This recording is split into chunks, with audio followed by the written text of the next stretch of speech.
It's kind of interesting, some of the comments that we get from people who watch, and a lot of times, you'll see Coach Riston, they'll say, "Go Pack," or Coach Eaton will say, "Go Grizzlies."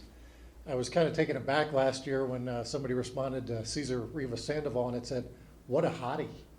So congratulations, Coach Sandoval, the head coach of the Fort Lewis Skyhawks.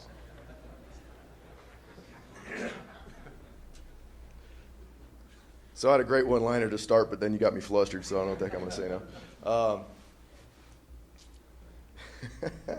Okay, well, I'm going to sound like a broken record here, and everybody's going to do their thanks, but I'd be remiss if I didn't thank our president, Dean K. Thomas, unbelievable lady, being very, very supportive and trying to change the culture here at Fort Lewis College with the football program. Also our athletic director, Gary Hunter. My wife and my kids, they are my rock. With all the hours that we spend, it's unbelievable, all the nonsense that our wives and our kids put up with. But I want to thank Jen and my two kids, Jocelyn and Atlanta, because they're awesome. And if you come to practice any day of the week, you'll catch them running right out in the middle of the field, and we'll have to be blowing whistles to stop play, just to make sure that nobody runs into them. But I also wanted to thank our previous coaching staff. With all of us here, we have a lot of turnover at the Division II level of coaches, and want to thank our previous coaching staff for doing a lot of the legwork in building our second solid recruiting class here at Fort Lewis College. Thank our new coaching staff, and there's some familiar faces, but we do have some new guys in the lineup here. Some of you guys might want to know that Ed Rifalato is back as our defensive coordinator. Him and I used to work together, but in role reversals the first time when I was at Fort Lewis College back in 2004 and 5, where I was a defense coordinator and he was the head coach, and now he's my defense coordinator and I'm the head coach. So we'll see how that works. No, he's been awesome. He got there for spring football. He's been a blessing because I've now moved over to the offensive side of the football, and having the privilege to work with a quarterback like Tim Jenkins for his senior year. Like they say, if you want to look like a good coach, just coach your best players, and that'll help. So excited about that with our new coaches. Also want to thank our friends, our family, our alumni. It was something that we've really made a considered effort to improve over the last 2 years here is our alumni involvement, and we've been able to really make some headway with that over the last year or so with coming on up to the Front Range, and we have a huge alumni base out here on the Front Range, and just want to really thank all those alumni that have been very supportive and starting to get really involved in Fort Lewis College football again. So thank you very much again, guys. Congratulations to Pueblo and all their success and the notoriety it's brought to the conference. It's been awesome to hear that we've been doing so well from a national standpoint. Thank you to Kearney. Goodbye to Kearney, but welcome to Black Hills State. Welcome, Coach. I was sitting in that seat not too long ago when they put us in number 10 as well. So hopefully, good luck the rest of your games other than when you play us. So we brought two players here today. We brought Phil Odell, our linebacker, and Tim Jenkins, our quarterback. Tim's he's been here as often as I have since we started. So, but Phil Odell is one of those players that you just love to have some recognition for him. He's played 3 different positions in 3 different years, and I think he's been in the top 5 in tackles in all 3 different positions that he played for us here at Fort Lewis College in the last 3 years. And so it's nice to see that he's gotten some individual recognition because he works so hard for that. And but he doesn't care about that, and that's the kind of the mantra with us right now is that what can we do as a team? Right now, as coaches, we're trying to develop this talent. We've had 2 solid recruiting classes. What can we do with all that talent now? Last year, it was 2011 was recruiting quality character young men, young freshmen. We brought in 60 freshmen, only 3 transfers this year. We're going to bring in about 60 freshmen. This year, we're going to add to the transfers, though. We'll bring in about a dozen transfers this year to try to infuse us with some guys that can play right away. We're looking forward to hopefully redshirting as many of those young, talented freshmen as we can to continue building on for a program, not just a football team. Yes, we want to win, and after our first season, winning 3, yeah, we were looking to double that at least by year 2, no doubt. But when we traveled 21 freshmen last year, we were hoping to, again, redshirt a lot of those guys last year. It just didn't happen. So our last game, we go down and play a baseball game down there with New Mexico Highlands 6-3. And we traveled 21 freshmen down to that game. But it was a great experience for those young kids. We're hoping that a lot of the transfers can force us to maybe even redshirt some of these kids as sophomores this year. That's what we're trying to do is, again, develop that talent. So that's kind of the theme going into this season is developing our talent.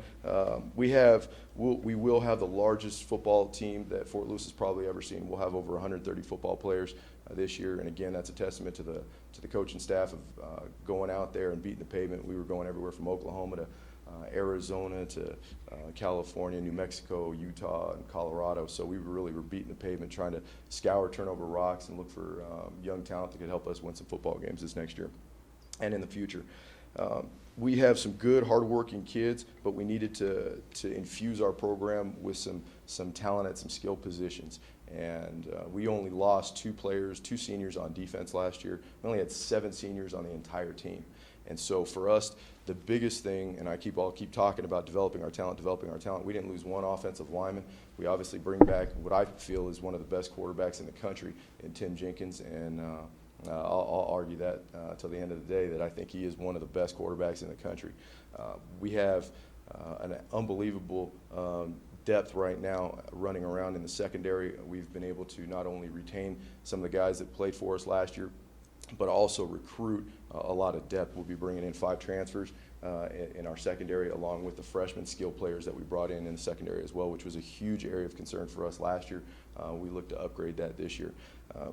Right now, the guys that we have looking to make a difference for us that are returners in the secondary will be Jamal Campbell. We brought in Mike Campbell. He was a transfer from Ventura College out of Fruita High School. We were really excited about him. He'll be a 3-year. He has 3 years of eligibility left. He was here with us during the spring. We're hoping he can help us out along with Jamal in the secondary, along with the rest of our talented guys. Phil Odell and Andrew Smith, they're at linebacker.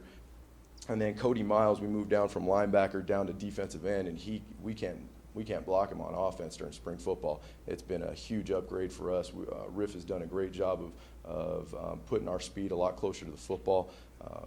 And that's one of the things that we're really trying to do on both sides of the ball by spreading the ball out a little bit more on offense. And some of you guys might be going, well, you threw the ball a heck of a lot already.